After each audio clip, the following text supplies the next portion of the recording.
Sejarah kurikulum di Indonesia dari masa ke masa, mulai dari kurikulum pertama yang diterapkan di Indonesia hingga kurikulum yang diterapkan hingga saat kini.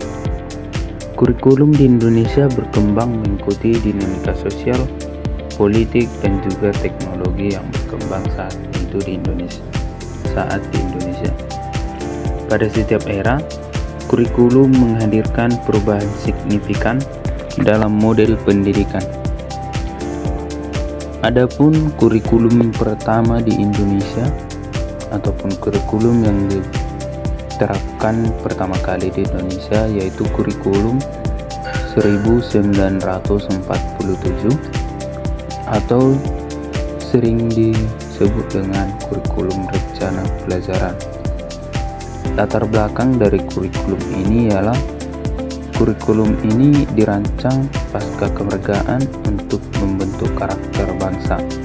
Ciri khas dari kurikulum ini yaitu materi dari kurikulum ini berfokus pada pelajaran dasar dan juga nilai-nilai kebangsaan.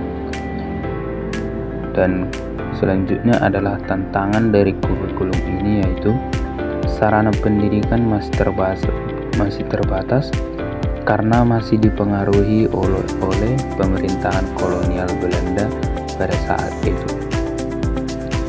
Dan yang kedua, kurikulum yang ada di Indonesia yaitu kurikulum 1952. Kurikulum ini memuat pembelajaran yang lebih sistematis daripada kurikulum sebelumnya yaitu kurikulum rencana pelajaran yang dibuat pada 1947. Pada kurikulum ini, pelajaran disusun secara terpisah berdasarkan mata pelajaran. Seperti contohnya, bahasa Indonesia dibuat dalam satu mata pelajaran dan juga bahasa Indonesia dipelajari sebagai bahasa pengantar ataupun bahasa konsisten sebagai bahasa persatuan Indonesia. Selanjutnya, kurikulum 1964. Pada kurikulum ini berfokus pada pengembangan moral, intelektual, emosional, artistik, keterampilan, dan juga jasmani.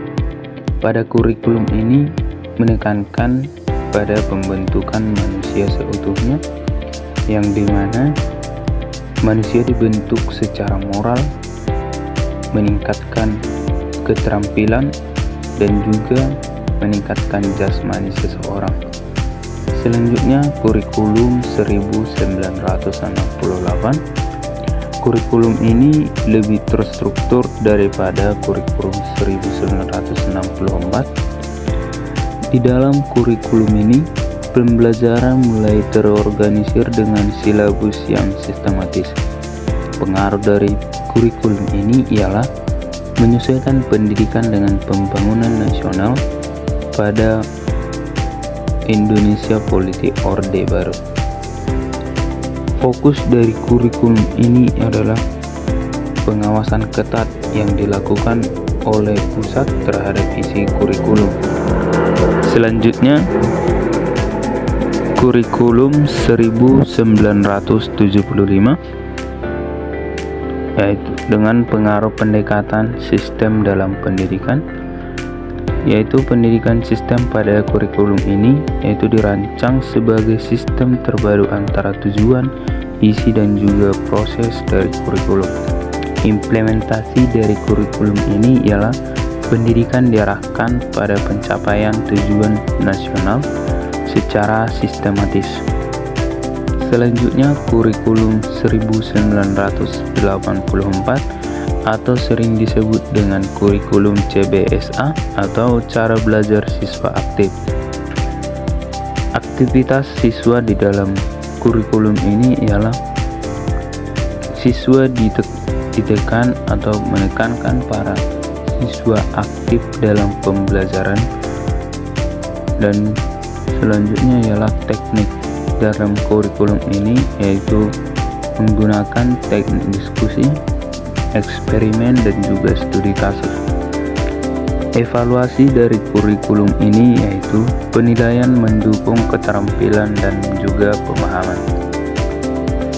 Selanjutnya, kurikulum 1994, kurikulum super padat dan juga kontroversi. Yang pertama, konten berat, yaitu yang dimaksud dengan konten berat ialah kurikulum ini memuat materi yang sangat padat sehingga menyebabkan beban belajar meningkat.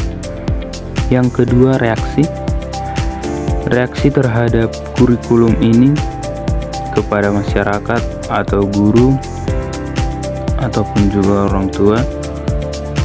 Kurikulum ini menjadi perihal beban karena memuatnya materi terlalu padat, dan perbaikan dalam kurikulum ini adalah pemangkasan materi dilakukan pada revisi berikutnya.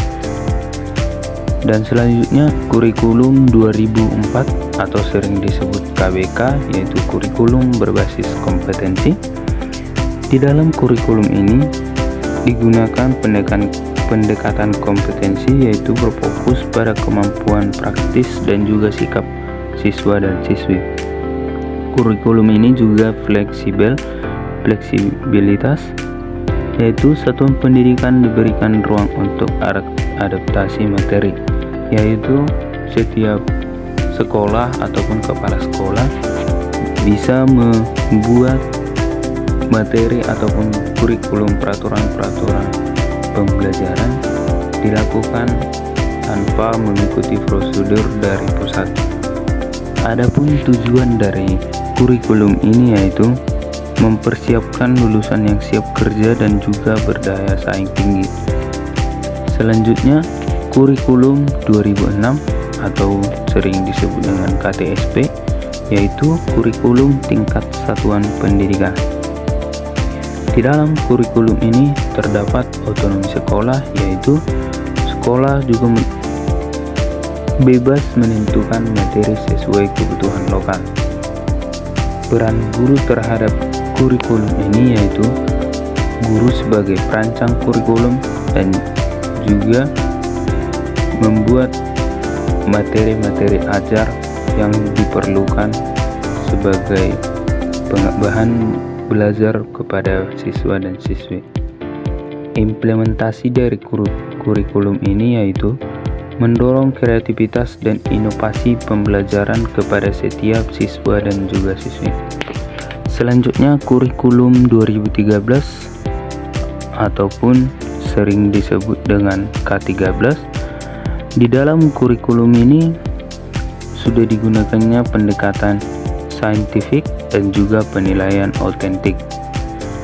Yang dimaksud dengan pendekatan saintifik yaitu proses observasi, menanya, mencoba, menalar, dan juga mengomunikasikan. Yang kedua itu penilaian otentik. Penilaian dilakukan berdasarkan kinerja nyata siswa yang terlihat di dalam proses pembelajaran, seperti saat mengobservasi, bertanya, dan juga memahami materi-materi yang dibagikan oleh guru. Tujuan dari kurikulum 2013 atau K13 ini yaitu menghasilkan lulusan yang berpikir kritis dan juga kreatif.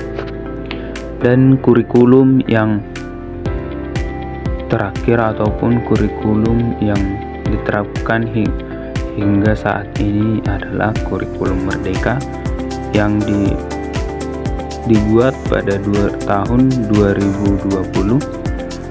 Kurikulum ini disebut juga kurikulum Merdeka, yaitu kurikulum yang memuat inovasi pembelajaran di era digital.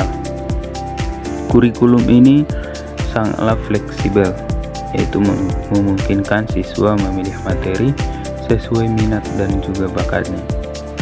Kurikulum ini juga menyesuaikan teknologi yang ada sehingga mengintegrasikan pembelajaran digital dan juga pendidikan karakter. Tujuan dari kurikulum ini adalah mendorong kreativitas, kolaborasi, dan juga kompetensi abad 21. Demikian dari sejarah kurikulum Indonesia, mulai dari kurikulum pertama di Indonesia hingga saat ini.